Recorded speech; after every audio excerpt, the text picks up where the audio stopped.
Forced organ harvesting, that's when people have their organs forcibly removed and then sold to others who need a transplant.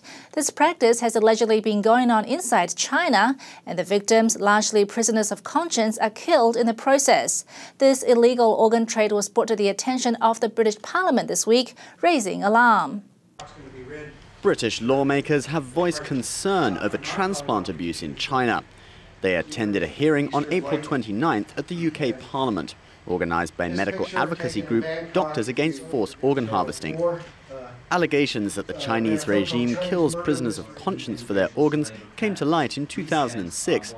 The wife of a Chinese transplant surgeon came forward and said her husband had removed the corneas of about 2,000 Faun Gong practitioners while they were still alive. I think it's certainly something we should look at now, because it appears that there is a loophole here. Obviously, anything forcible organ transplant, let alone the death murder of the person whose organs are being taken, would clearly be a very serious crime in the UK.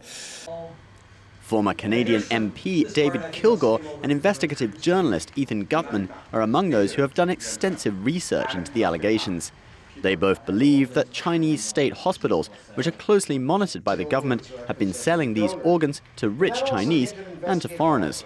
And that makes this a problem beyond just China's borders.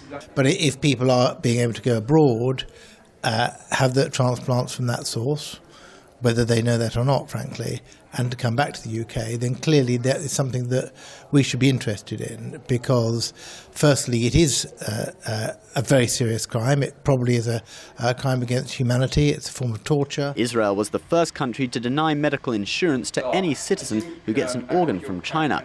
Governments in Australia, Taiwan and the EU are also discussing the legal policies to prevent medical tourism to China.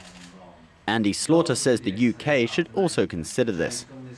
The Chinese regime admits to taking organs from executed prisoners. It's now pledged to phase this practice out. And the idea from the Chinese government that organ harvesting should be phased out is not acceptable. They know it's going on and it needs to stop. It should never have happened. And having got it stopped, the people who've been responsible for doing this need to legally be brought to account. The Chinese regime keeps execution numbers secret, but most investigators agree that there wouldn't be enough inmates on death row to account for the 10,000 transplants done each year. Doctors Against Forced Organ Harvesting will next travel to Ireland for another hearing. NTD News, London.